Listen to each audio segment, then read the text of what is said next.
Good afternoon and welcome to The Lyric Professors. The third time of asking this morning. We're having a few technical difficulties just for a change. Anyway, I am Professor A, I believe. And I'm joined as ever by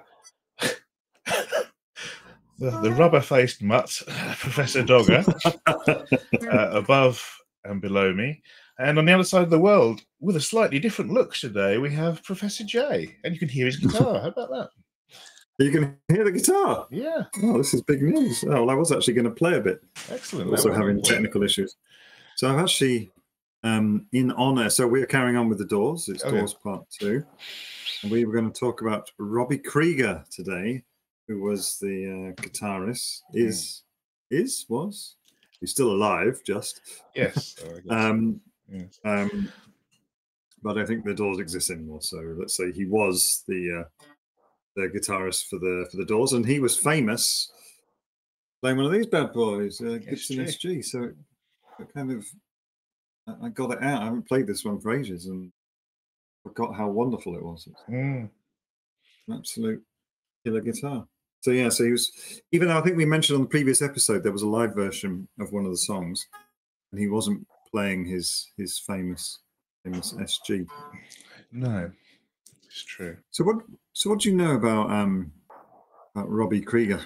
I don't know a lot because I've got my notes out for the second sets of songs, and they don't include the band notes I did for last week. But as I said last week, I do know he's played on Blue Oyster Cult albums. That's about it. Yeah, I mean he's a bit of a legend. He's a really nice guy, and you can find on YouTube all sorts of things of him showing how he plays his riff, just sort of, you know, how to play this type of stuff. He still plays, I believe, with the Robbie Krieger band. He was born in 47, I think. 77. Yeah. He's older than that. Maybe I got that year wrong. So I mean, he's a great guitarist. So actually, he started out as a fingerstyle guitarist. Excuse me, my computer appears to be taking off. It'll calm itself down in a second. Okay. It's overheating a bit, I'm afraid. Oh. Is it hot for you on your side of the world? It's not supposed to be, but in this room, it's very, very hot indeed because of the computer and the Dogger. There we go. There we go. It's said its piece. Yeah, so he was. He started life really as a flamenco player. He was a fingerstyle flamenco player, and you can hear some of that in the way that he plays his songs. And he wasn't interested in the rock and or roll until he heard Chuck Berry play. And at that point, he went down to a pawn shop, and Chuck Berry was famous for playing a cherry red Gibson 335. Didn't have that, but they had a cherry red Gibson SG, which is always the cheapest model. Why would that be? Why is it cheap? Because it's just a slab. It's just a single. Well, I think this one's 3 pieces of wood, but it's a slab body. You know, there's nothing to it. It's not thick. It's just a very straightforward, basic guitar, as opposed to an ES335, which is a hollow body. Sure. Yeah. So there's a lot more technology with this. It's quite slabby, so it's just a chunk of mahogany, stick a neck on it, Bob's your badger. So we got that to look like Chuck Berry, and then it's really noticeable in the way that he plays, that he's very much fingerstyle. You know, he's a fingerstyle player, and he has some unusual tunings, which we will go on to. But I wanted to talk about Robbie because the song we're going to talk about today is actually a Robbie Krieger song. It's not really a Jim Morrison song. We even have a quote about that, I believe, if you're interested. Oh, yes. Interest me up. This was from an interview with Guitar World. Robbie Krieger said, Jim had been writing all the songs, and then one day we realised we didn't have enough tunes. So he said, hey, why don't you guys try and write songs? I wrote Light My Fire that night and brought it to the next rehearsal. It's always kind of bugged me that so many people don't know I was the composer. Yeah. I think everyone just presumes that Jim Morrison wrote everything the Doors did.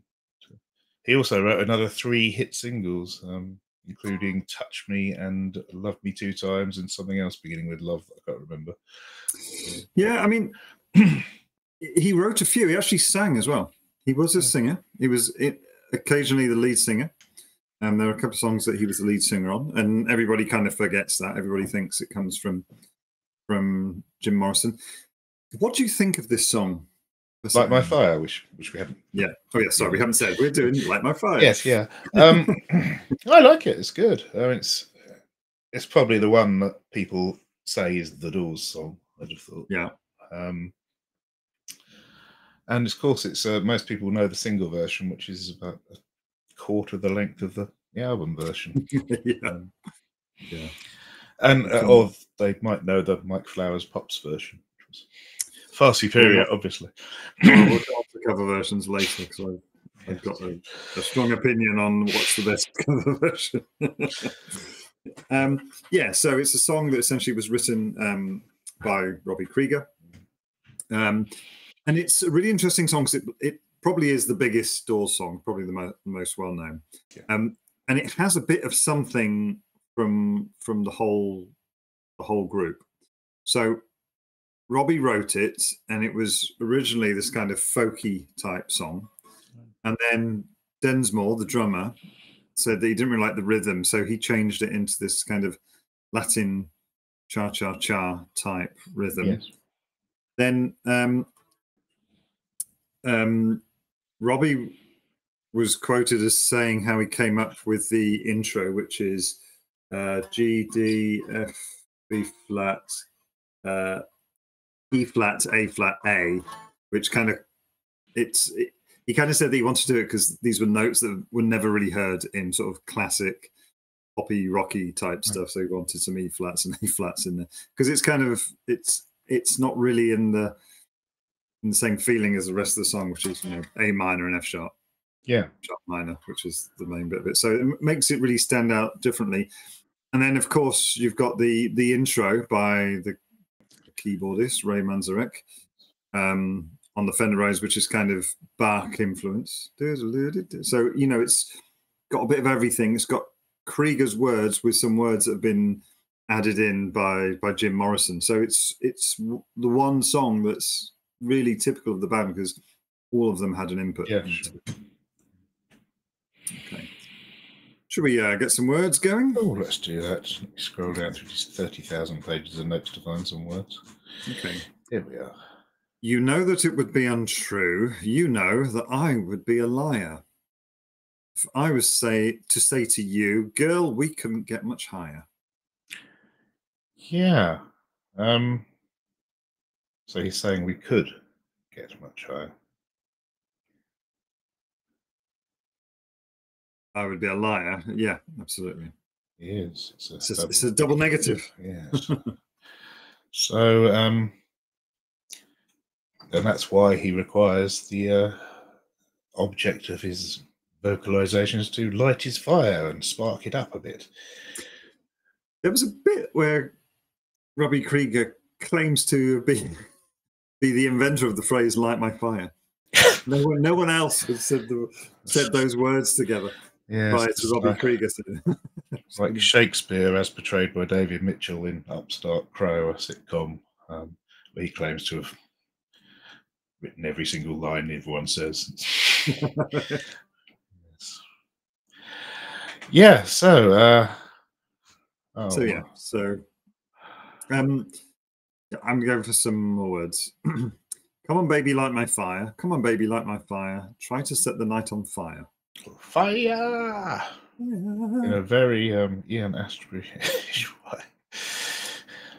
Well, not really. Where is my little bit? It is, I've lost it.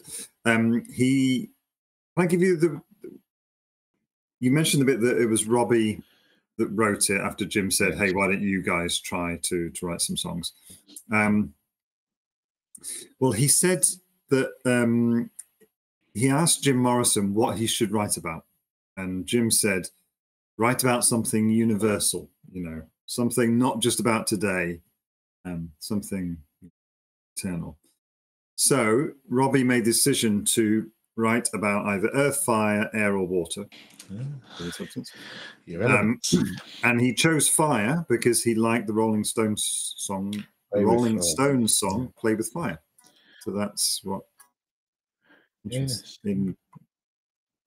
made it work. So yeah, so it's, I mean, it's really simple, right? Oh yeah, very. We can't get much higher. So is that a love relationship? Is it a drug-induced thing? It's probably both, I'm thinking. Okay. More words. The time to hesitate is through. No time to wallow in the mire. Try now, we can only lose, and our love become a funeral pyre. Come on, baby, light my fire.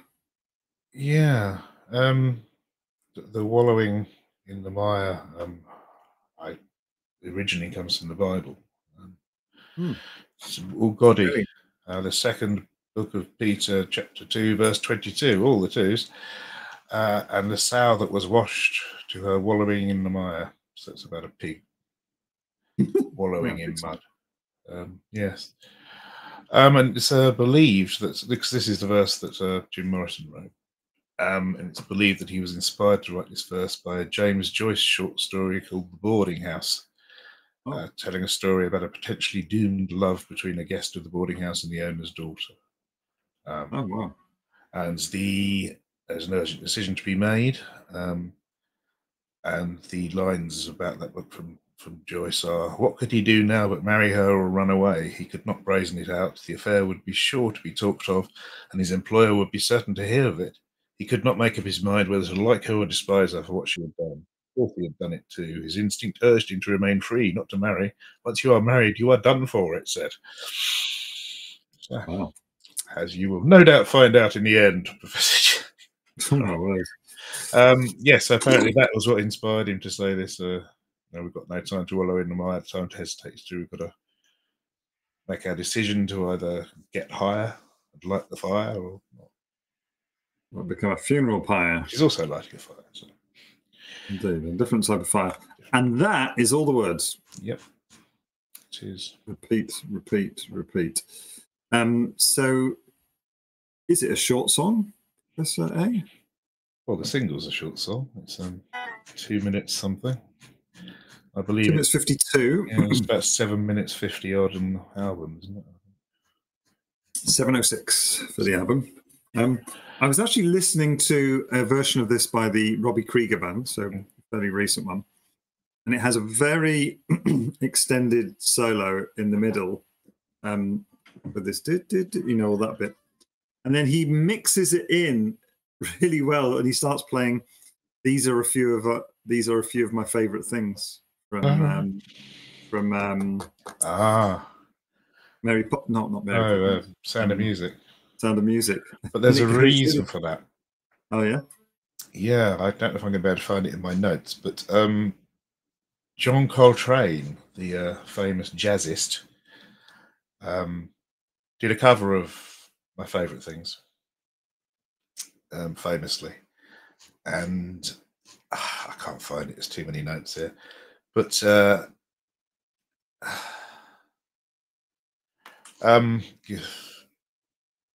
they did say that the guitar solo and organ solo in the middle were based on the tonality of that John Coltrane performance. Right. I really had a good quote about it, but I can't find it. I've got to get better at taking notes and condensing them. Hold on. Here we go. The extended solo arrangement is performed throughout the keys of A minor and B minor, the same chord progression used by John Coltrane on his cover version of My Favorite Things. According to Manzarek, the instrumental sections were an homage to John Coltrane, whom the band admired. Parts of the song are polyrhythmic. There you go. I don't actually know what that means. A bit more than one rhythm. So Sound of Music. Yeah, so the Sound of Music, the stage show was 59, and then the film was 65. I was thinking that doesn't quite add up, but yeah, that adds up because this is 67. Yeah. This is still on the first album, wasn't it? It is, yeah. explosive first album. So, so we need to talk about Ed Sullivan, I guess. I guess we do. Yes, Ed. We talked about him last time, to be honest. But yes, we can.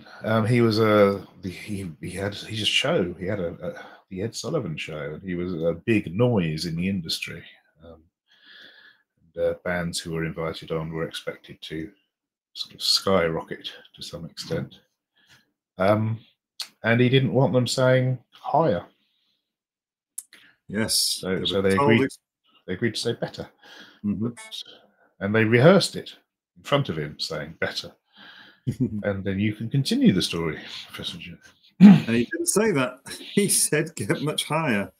And they were pretty upset about it. Ed Sullivan said, "You'll never get to play on the Ed Sullivan Show again." And Jim turned around and said, "Hey, we've played the Ed Sullivan Show." But it's more kind of a cultural thing, right? This was the biggest TV show in America. Everybody watched it, and it was very typically for that time, it was a family show. So you'd be there with the whole family watching this show. And then you tune in and you've got the Lizard King there in front of you. You know, leather pants, talking about not to get much higher. At least he kept his leather pants on. It could have been worse. Well, what about that next episode? You know, Ed Sullivan said no. The fathers across the nation said no, you shouldn't be listening to that sort of music. So, of course, all the rebellious kids, they ran out and purchased this music. So them saying that was the thing that really catapulted them to success, this sort of bad boy image or counterculture image at that time. Well, they were all right, weren't they? Like the Beatles saying they were bigger than Jesus and that kind of thing. That's a mishearing of that. When he was said that, he wasn't meaning that in the way that it was interpreted by the... Yeah, no, but a lot of the people who rushed out and bought their records did interpret it that way. So. Oh, right. Yeah. They'd already sold a few records. Well, one or two, but not so many in America. That was when they broke America. That is true. Yeah. And there we go. That's it. That's just repetition. Fiery. Come on. Nothing else. Set the night on fire. I mean, it's a real band. It's just really interesting. It's got a bit of everything. It's got these strange rhythms, like you said, polyrhythms. It's got a bit of everyone. It's got Densmore. It's got Robbie Krieger. It's got Jim Morrison. It's got Manzarek with his keyboard intro. And there's a whole bit in the Doors film. Have you rewatched it yet? I have not rewatched it yet. I've been rewatching True Blood, I'm afraid. There's this whole bit when they're on the beach. Or they're writing the album, and Ray tells them to bugger off and let him work out the solo, and then 2 minutes later he's got the... Yeah, that's easy, isn't it? Do you know about the speed discrepancy? I read a little bit about that. It was 3.5% faster somewhere or something, but I didn't kind of... Yeah, only until the 2006 remasters, which was the 40th anniversary mix of the debut album, only the original 45 RPM singles of Light My Fire and Break On Through were produced at the correct speed, so everything on the album was wrong. Slower or faster? Slower than it should have been. 3.5%, as you said. That anniversary mix was also the first time that Light My Fire was presented in stereo. Okay. Wow. So this hit #1 in the US hit parade. Where did it get to in the UK? 49, I believe. Correct. And then it was re-released in the 80s or 90s. Where did it get to? 7. Yes. And who has the best cover version of it? Mike Flowers Pops. Incorrect. It is Will Young. His 2002 version. Well, in my opinion. I have not heard his version. Well, his version was the one that got to #1. All right. And it's very, it's very kind of chill jazz. It's more Mike Flowers Pops than Mike Flowers Pops. Right. Excellent. Okay. Of course, the big one, the big cover version, sort of almost instantaneously, was Jose Feliciano, and he got a Grammy for his cover version of Light My Fire. Oh, really? Yeah, it was just a year or two after the original came out. Okay. Oh. Okay. Anything else? Oh, word count. Sting me. Word count. Sting you. Boom. It is time for Professor J's word count. Yeah, well, it's not very long, is it? You want to take a hazard a guess? Well, it's unique words, about 40 total. Total, it's a lot of repetition, 150. I mean, this is right in the Ben Folds area. This is 49. 49 unique words with 207 in total. Oof, it's a lot of repetition. Yeah, it sure is. Yeah. There we go. Hang Excellent. on. I would say that's the most popular. Oh, yeah, absolutely. song. Yeah. Should we move on to the next one? It is a good song. Yes, yes, let's do that. I don't need to press any Thanks. buttons. No, we just say it. Yeah. Okay, I'm with it. So the next one, still on the Doors album, is the song that's called "The End." Can I tell you what the first line of Wikipedia of this song says? It says, "The End is an epic song by the Doors," which I think is great. You know, I think that's really what it is, because it is 11 minutes and 41 seconds long, which is just a solid song. it is starting to get there at that point. Yeah. Yeah. It's using now 3 or 4 minutes. Yeah. And it's really a couple of different pieces, right?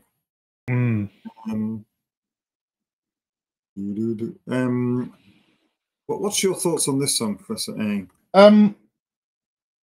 I like it, but I never particularly want to listen to it ever again. I don't like it that much. What is that? I don't know. It's obviously an epic, as they say, a piece of work. Yeah. This is not something I'd ever choose to put on. And if it came up on a random playlist, I wouldn't cancel it. Really? Oh, you would cancel it? I mean, it's great, but we didn't do a PAL score for Light My Fire, by the way. Oh, quickly, let's go back and do a PAL score. Yeah. It's a great song, but I'm sorry, it can't have more than a 3 for me because it's 49 words. It says, "Girl, we couldn't get much higher." It's got "Wallowing in the Mire." "I Love Become a Funeral Pyre." Yeah. That's it. I demand more than a 3. You can't have more than a 3. Come on. Why?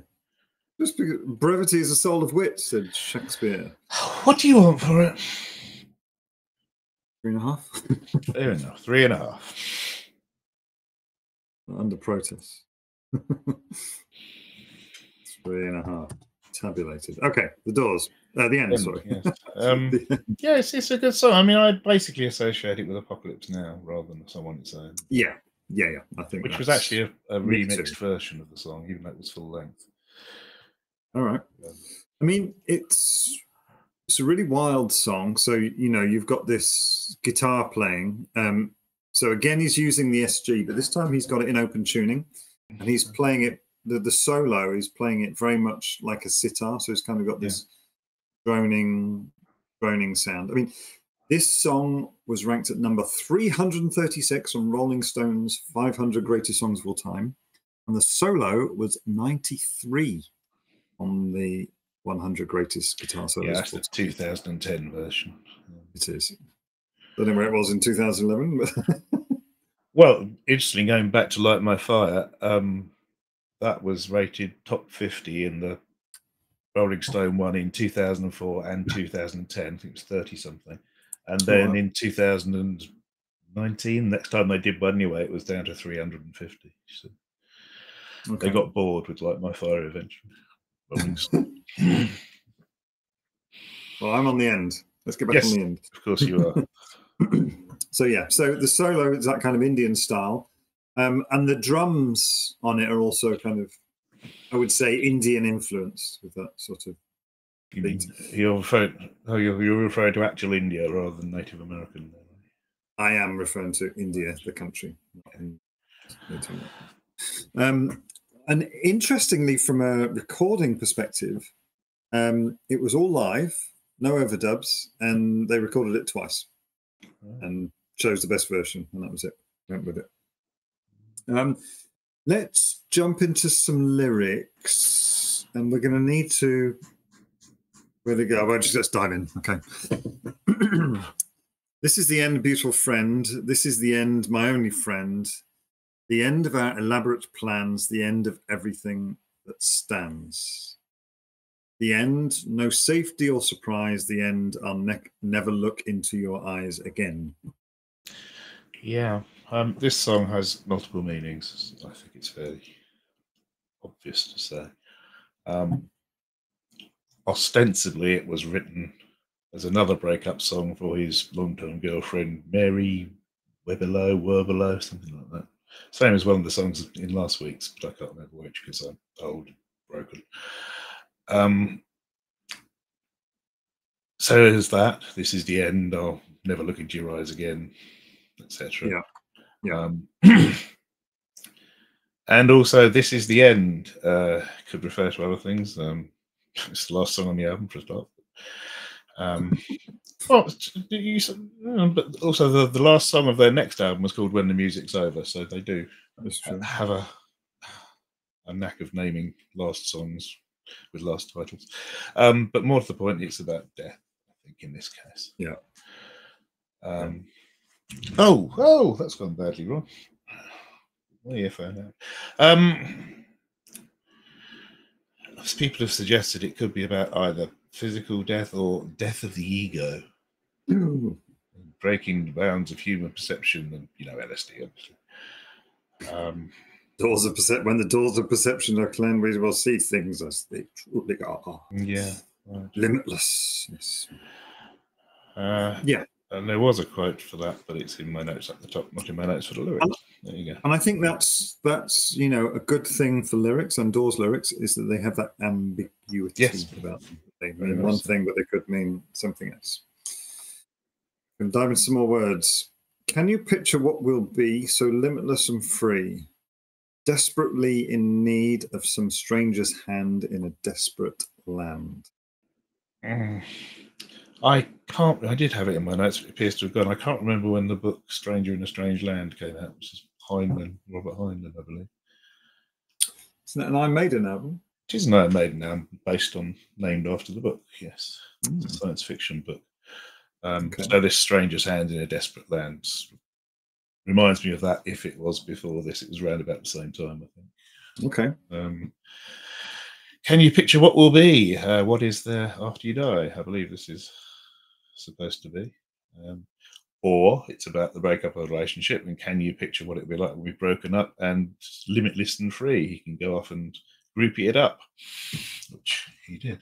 And but I think that does marry well here because you're desperately in need of some stranger's hand, a desperate land. So after a breakup, you still need still looking for that physical connection. So yeah, apparently there's a audio thing of some type, CD or whatever, I don't know, called the Lost Interview Tapes. And on the 4th track of Volume 2 of this, Jim is asked if he believes in reincarnation. His reply is, no, not really. So, who knows? Maybe it is asking what the picture will be after death. Maybe it's after a breakup. Well, let's see what happens when we come onto the stake, my friend. Okay.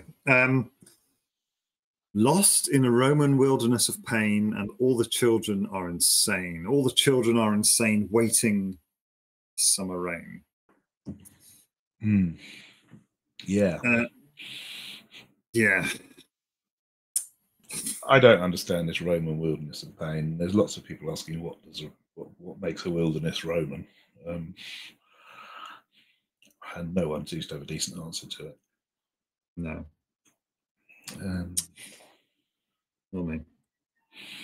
But lost in a world of pain. Look at it that way, perhaps. Yeah. And all the children are insane. Now, why are the children insane? Because they've turned in, tuned on, burnt out.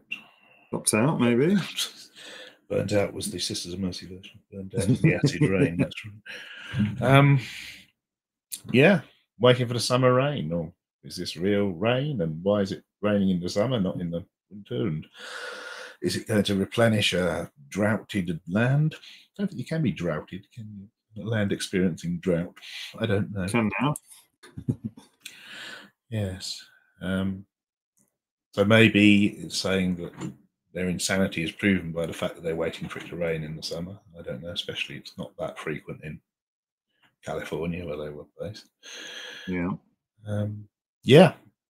Don't know. All the children are insane. Okay. In more words, there's danger on the edge of town.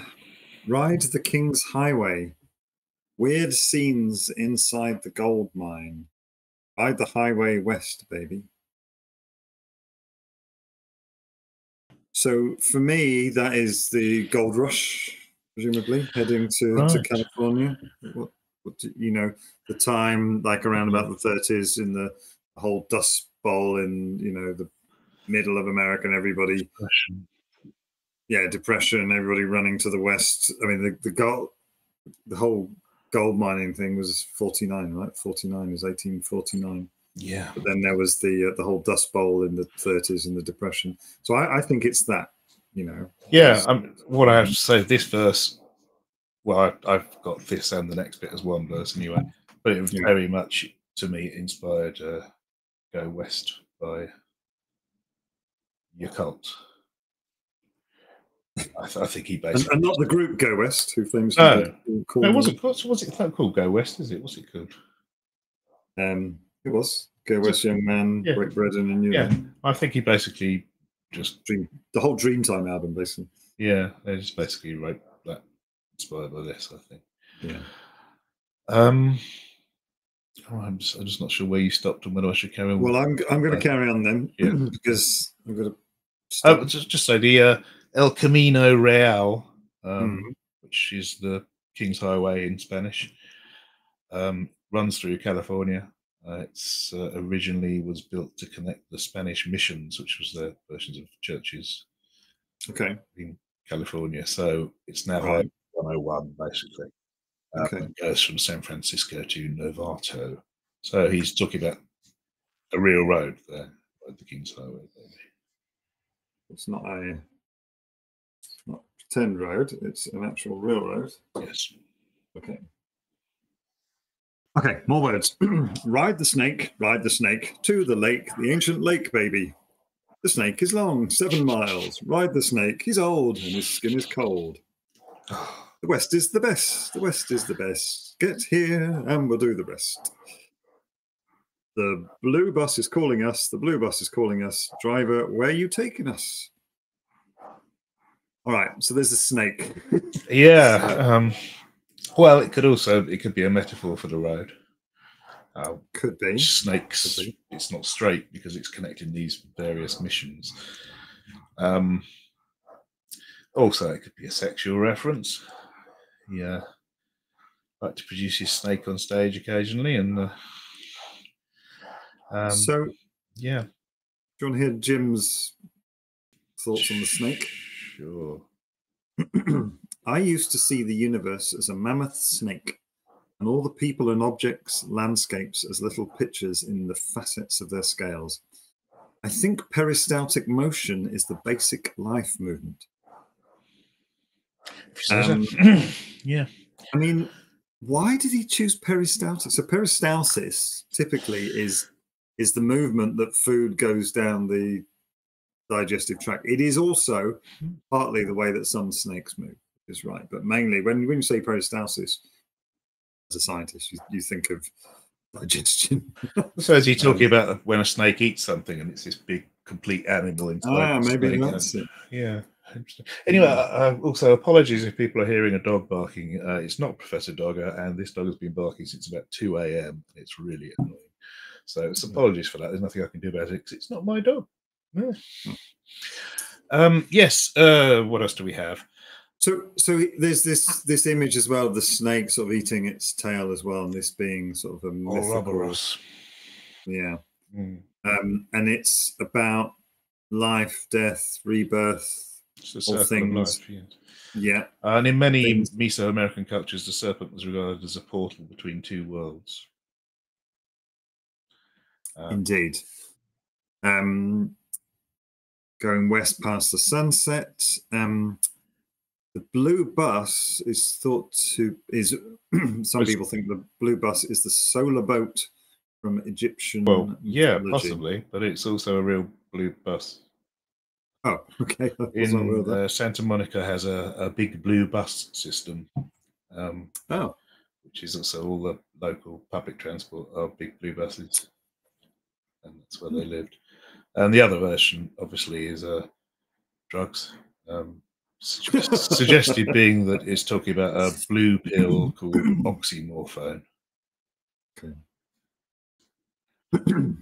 or it could be peyote, like that too. All right. So mystical schmystical. Then what happens is the song changes about halfway through, and we have this monologue. So apparently, before it was recorded, they were playing this live, and Jim was high on something and started ranting this stuff, and it went well, and he worked on it with some of his poetry, and it got included. So I'm going to editorialize as I'm speaking. The killer awoke before dawn. He put his boots on. He took a face from the ancient gallery and he walked on down the hall. He went into the room where his sister lived, and then he paid a visit to his brother, and then he walked on down the hallway and he came to a door and he looked inside. Father, son, I want to kill you. Mother, I want to... And then there's a, come on, yeah. Yes. So it's this whole... It just breaks down into this whole Oedipus thing. I mean, was he writing it? Did he appear in a play? Or he wrote a play, which was loosely based on Oedipus. I didn't know he wrote a play or anything, but Oedipus was an anti-hero of ancient Greek mythology who, well, as it said, killed his father and had intimate relations with his mother. And oh, the warning bell rang. Yes. It's telling you not to do that, listeners. Do not kill your father and do things with your mother. All right. But also, again, with the multiple meanings, I think this is also about Vietnam. The soldier is awaking before dawn to go out on patrol, putting his boots on, because I don't think Oedipus needed to put boots on in ancient Greece. So I think that's very much a... Mm-hmm. Mm. Yeah, that's a good one. I mean, so found the quote. Morrison had worked on a student production of Oedipus Rex at Florida State University, and it was kind of cool within Freudian psychology, because you have to remember Freudian psychology was still fairly new at those times, so it was very, very popular. There is some question about whether this does apply to him, but he didn't want to comment on that. So it's a spoken piece, and it marks, it's a really dramatic part of the song. Here we go, and then we've got a load more rambling. I'm going to quickly go through the rambling. Come on, baby, take a chance with us and meet me at the back of the blue bus. Doing a blue rock on a blue bus, doing a blue rock. Come on, yeah. So I thought doing a blue rug. Blue rug? Yeah. Don't know. Sounds like they're rock to me. And then there's some profanities with some yeahs. Come on, baby. F, F, F. Come on, baby. Yeah, all right. Kill, kill, kill. And then we come back to the more musical section. This is the end, beautiful friend. This is the end, my only friend, the end. It hurts to set you free, but you'll never follow me. The end of laughter and soft lies, the end of nights we tried to die. This is the end. Yeah, going back to the lengthy rant of obscenities things, that was, this is where it differs from Apocalypse Now version. The engineer, Bruce Botnick, wouldn't let them cross what he called the F barrier. So he mixed that section down a lot so you could barely hear it. And in Apocalypse Now, they were originally sent the original masters before it was mixed down, and that's what they used. So you could hear all the swearing, which is, a joyous experience. So, yes. Would you like to hear what Jim Morrison said about the lyrics of this tune? Absolutely, I would. Every time I hear that song, it means something else to me. I really don't know what I was trying to say. It just started out as a simple goodbye song, probably just to a girl. But I could see how it could be goodbye to a kind of childhood. I really don't know. I think it's sufficiently complex and universal in its imagery that it could be almost anything you want it to be. There's a thing about, again, talking about breakups. Sometimes the pain is too much to examine or even tolerate. That doesn't make it evil, though, or necessarily dangerous. But people fear death even more than pain. It's strange that they fear death. Life hurts a lot more than death. He's talking about pain being a friend. So he does talk about the Blue Rocks. Yeah, I mean, it's obviously about drugs, but then every song he did had some drug. Yeah. Drugs and breakups. Drugs, breakups, and some snakes. Indigenous American stuff.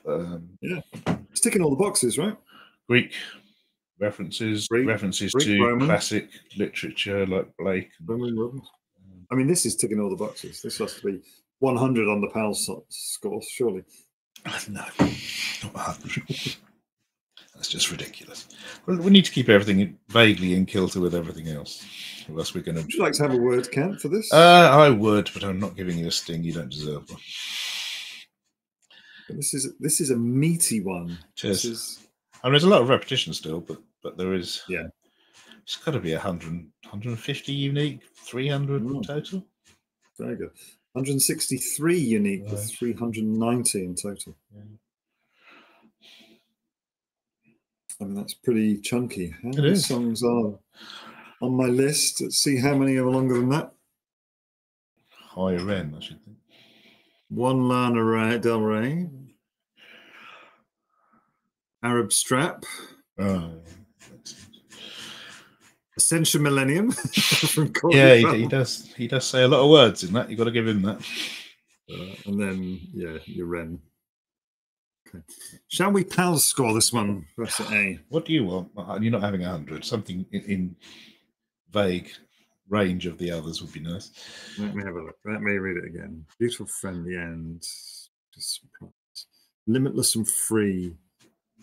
Children insane. There's danger on this. Ride the snake. It's long. 7 miles. Cold. Good 5 at least, I'd say. Yeah, I'd go 6. Yeah. All right, 6 is him. Yeah. Oof, it's pushing up the average PAL score. Yeah. I think we always, in these situations, people always are harsher with their votes and then relax. So the first people to be reviewed, like poor Poppy, doomed. Poor Poppy. Yeah. Oh, maybe we'll revisit her score one day. Oh, we still got to do the second half of it, and then several other. That's what she said. Several other bands too. Oh wow. I mean, I'm just looking at the average PAL scores. Paramore are on a 1.7. The only negative score. I don't know how I feel about them being below 90 points, to be fair. They don't have a negative score. It's the Cults who've got a negative score. Yeah, Paramore got one. We've got a 0. A 0.5. But no negative. Only the Cults. Okay. Right. Okay. Shall we move to a whole new album? Oh, yes, shall we? Strange Days. Have you ever heard of that used in any context before, Professor J?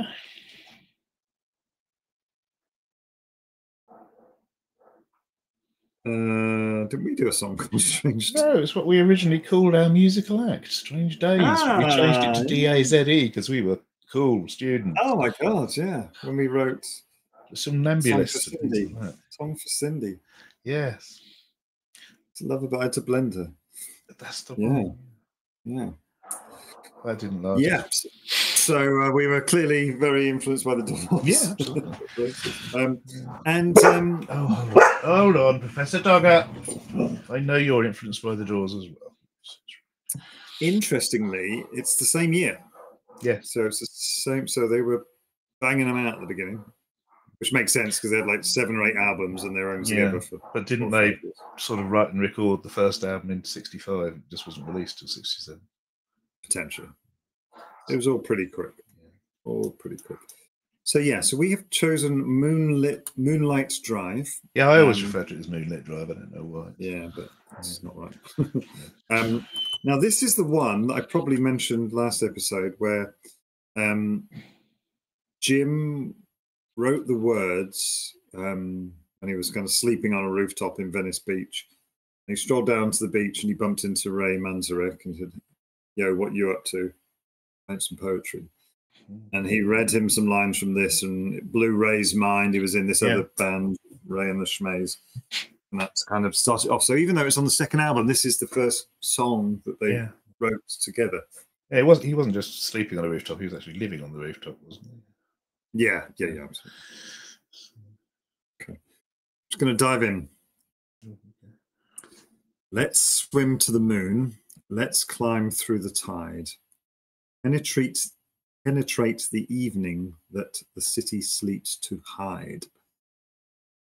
Let's swim out tonight, love. It's our time to try. Park beside the ocean on our moonlight drive. It's impossible to say Moonlight Drive, isn't it? It's just wrong. Yeah, I mean, it's about ostensibly on first view, it's about he wants to take his his partner out to the shore, and they want to park beside the ocean. Get it on. Climb through the tide. They want to go for a naughty late night swim. Penetrate the evening. Yes, I know those. I always thought it was the city sleeps too high, but no, to hide. Makes more sense. I've got it's our turn to try rather than time to try. It's our turn to try. Yeah. Yeah.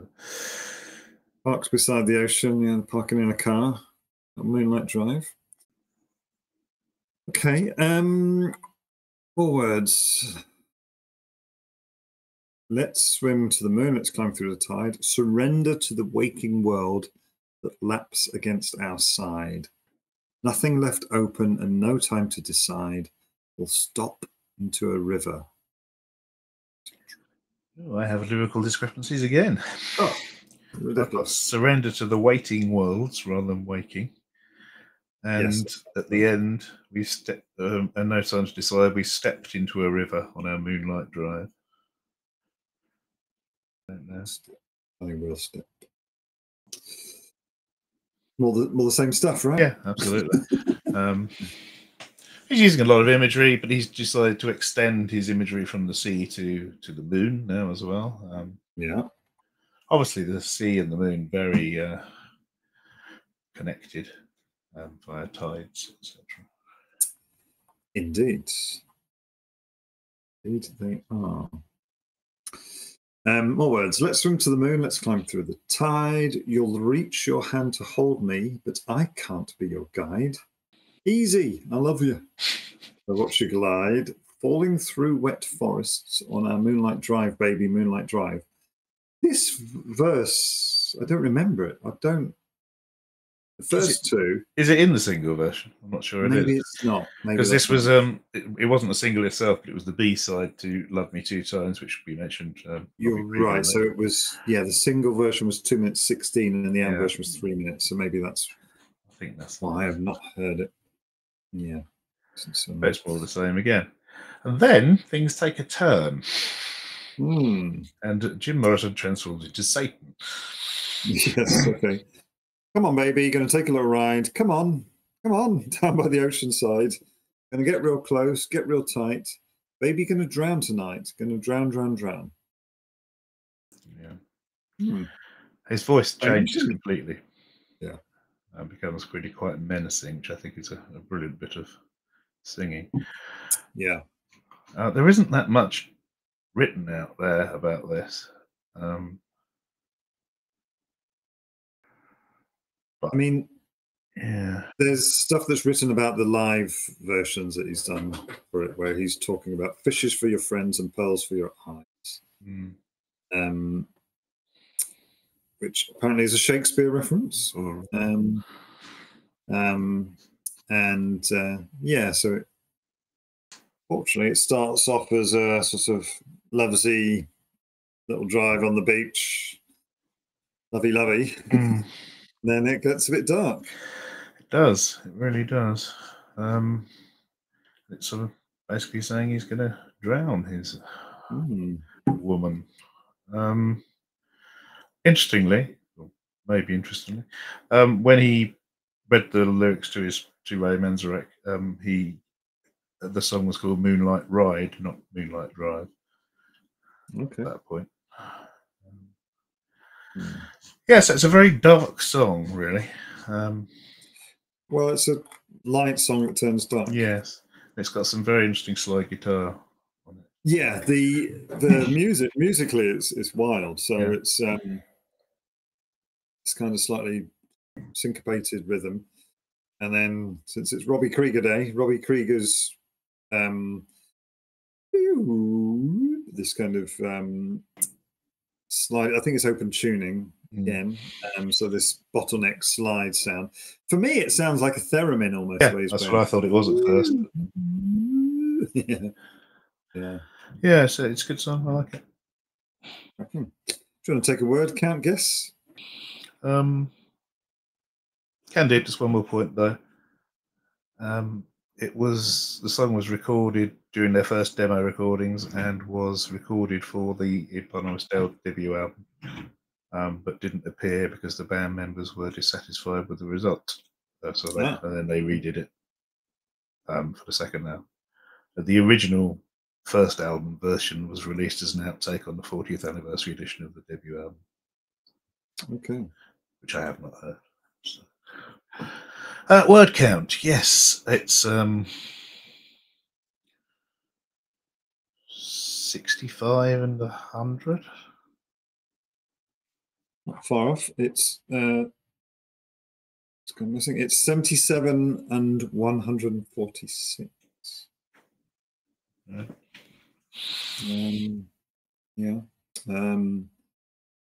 Doors are consistently below the Paramore paradigm, except for the end, which is massive. Yeah. I think the ones in next episode are going to cause some issues with that, possibly. They sure are. Yes. It's a good mix. Yeah, so 77, 146. How would you like to PAL score this one? It's very much just saying the same thing over and over again with slightly different words. Welcome to language. Yeah, it's true. I'd give it a 4, I think. What would you like to give it? I'd like to give it more than that. Okay. Make me an offer. 5. Yeah, go on. Oh, Trevor today, so. Should see these average numbers. All right, should we do our last one for today? Yeah. Okay, so the last one we've chosen, again from the Strange Days album, is the song People Are Strange. Now, I love this song because it was in one of my favourite childhood growing up movies. Yeah, I'm very surprised that the Doors covered Echo and the Bunnymen. It's strange. I haven't listened to that album in years, but I used to have that album. So we're talking about the Lost Boys, the 1987 yes. I've got the CD vampire movie. And I didn't realise it was Echo and the Bunnymen. I just hadn't really clicked. Yeah, I mean it's a banger. It is. It is. That's number 12 on the Billboard Hot 100. That's pretty good. Really? Yeah. That is good. All right, words. People are strange when you're a stranger. Places look ugly when you're alone. Women seem wicked when you're unwanted. Streets are uneven when you're down. I don't like the way he's rhymed alone and down.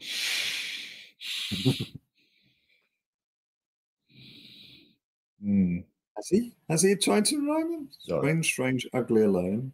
Wicked, unwanted, uneven, down. I don't think there's any attempt at rhyming there. Right. Hey, well, whatever. So it's basically someone who's down, bit depressed, and possibly it's because a wicked woman didn't want him.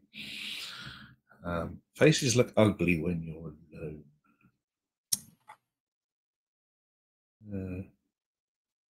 Do they? I'd have thought you might find people more attractive if you're on your own. Maybe. Lowering of standards, perhaps. I don't know.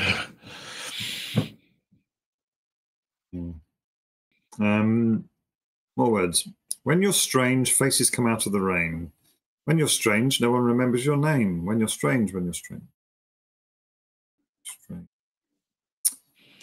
Yeah. And that's it. Yeah. Well, yeah. It is. This verse obviously is about being an outcast to some extent. When you're strange, no one remembers your name. George Bernard Shaw wrote in The Devil's Disciple, the worst sin towards our fellow creatures is not to hate them, but to be indifferent to them. That's the essence of inhumanity. So yeah, it's a bad reaction than no reaction at all. Yeah, just don't matter when you're strange, because you're a stranger. And again, this is bringing back Stranger in a Strange Land. Indeed. So I think we've now had two references. It probably must have been around at the time. Yeah. So yeah, it is a great song. Obviously, it's about vampires. But I mean, it fits really well with the vampire movie, right? It does. But it's when you're a stranger. Yeah.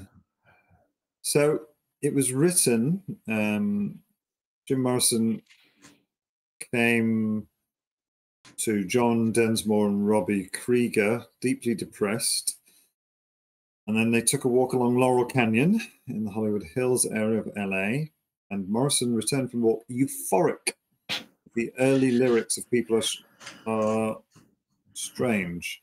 Yeah. I'm sure they weren't doing any drugs at the time. Morrison said, yeah, I feel really good about this one. It just came to me all of a sudden in a flash as I was sitting up there on the ridge looking out over the city. His eyes were wild with excitement. I scribbled it down as fast as I could. It felt great to be writing again. He looked down at the crumpled paper in his hand and sang the chorus in his haunting blues voice. It's a quote from John Densmore.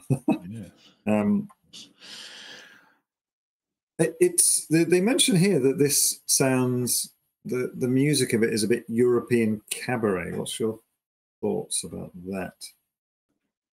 I wouldn't know what a European cabaret sounded like, to be honest. Well, do you know the song Show Me the Way to the Next Whiskey Bar? I know Show Me the Way to Go Home. No, that's a traditional German drinking song. And they had a couple of songs, this one, and that have this kind of and this kind of a bit like this, and that's perceived as this kind of European cabaret style, and this one feels very much like that.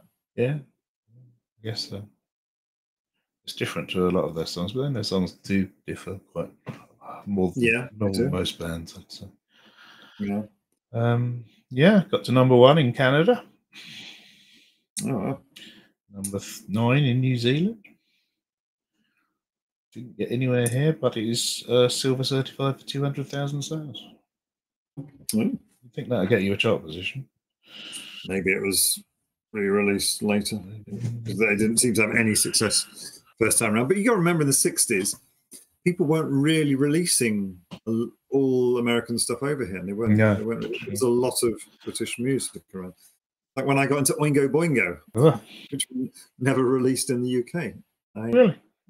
Happens. My parents went on a trip to the US, and I begged them to come back with an Oingo Boingo cassette. Excellent. Only some of theirs I know is Pedestrian Wolves, which is don't know that one. An absolute banger. Yeah, they're all bangers. Maybe we should add them to the list. So Billboard described it as an easy rocker with a compelling lyric. It's been called a smashing performance. Mid-speed setting adds kick to the black humor of the lyrical content.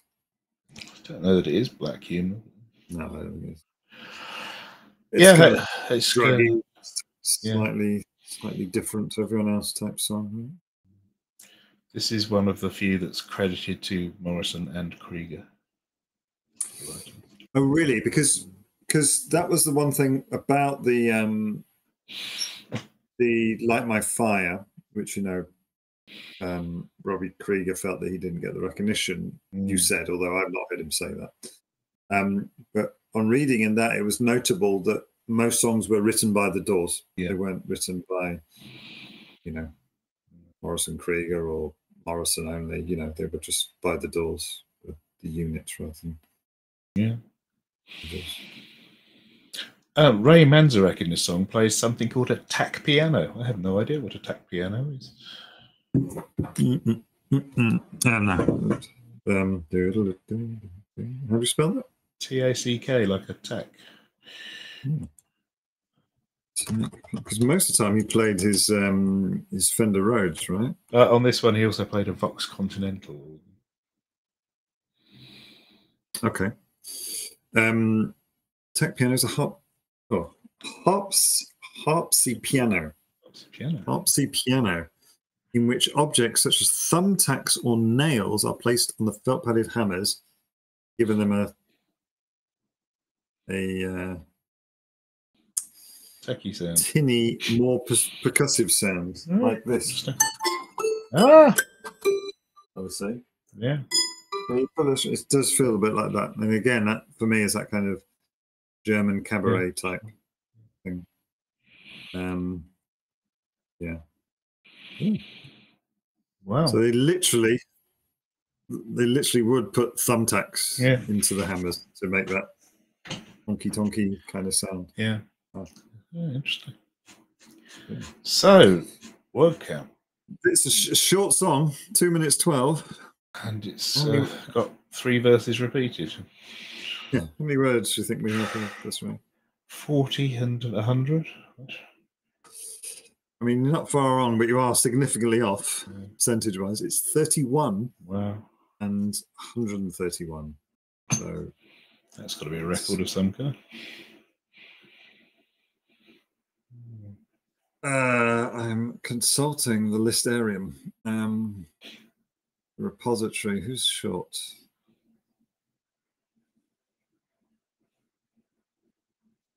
We've done it. We've set a new record. 31. It's the leasty words. Slightly shorter than Last Night I Jumped Somebody Loved Me, which is 36. Yeah. Short. Well, lyrically a short. How would you like to power score this one? I don't know how much you can give it when it's this few words. Brevity. Well, yeah, but you could just put down one word, which was a good word, and you'd want to give it 10. Or 100. Yeah, or 100. It's arbitrary. I'd say it's a 3, personally. Okay. Okay. Thus far, with those there doors, we have an average word count of 76. It's quite low. And an average PAL score of 4.1. Also quite low. That's quite high, I think. Quite low for what I expected you'd be demanding. Yes. Well. We'll see for sure. Wow. I mean, your eels was 3.5. Yeah, right. Short words, eels. Yeah. We're getting closer to Ben Folds' All depends who you pick. I mean, pick some prog rock band and it'd be completely different. Although the Doors kind of were a bit prog rock. Would you like an average word count of all the songs of season 2? Absolutely. It's 104. Really? It's quite high. Yeah. I thought that was quite well. Depends which one you're talking about. Is that unique? That's unique words, yeah. Well, it's quite high if you're thinking Ben Folds. What's 50? Yeah, you're right. You're right. Anyway, I reckon we should save the rest of these statistics for our grand finale. Oh yes. Give away of spoilers, do you? Yes. Right. Well, do you have anything else to say for this episode, Professor Joe? No. I'm. Did you like? Are you enjoying the Doors? Yeah, I like the Doors. Yeah. I hadn't heard Moonlight Drive before, I have to say. Let's fly, swim to the moon. I did like it. I liked the theremin guitar.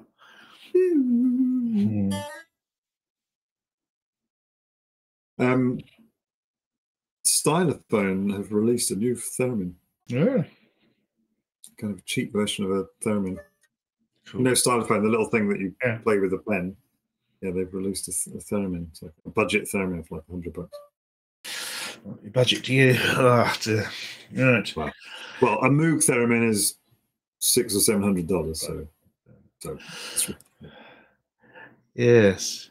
Right. Well, we have 5 next week, I believe. Not the band 5. We have 5 more Doors songs. Do we? I believe Really? we do. 5? 5. But you say they're all accelerating. seconds long. So. Yeah, there's a couple that are really, really short, right? Yeah. Well, that's something to look forward to. I hope everyone has enjoyed this. Well, Professor Dog is waking up now. We finished. There you go. If you have enjoyed this, or even if you haven't, please give us a like. Please give us a subscription and a ringy bell, and subscribe. And I said that. Something else. Comment would be good. Comment. Say something. Ridiculous. Anyway, I'll see you next time. Farewell.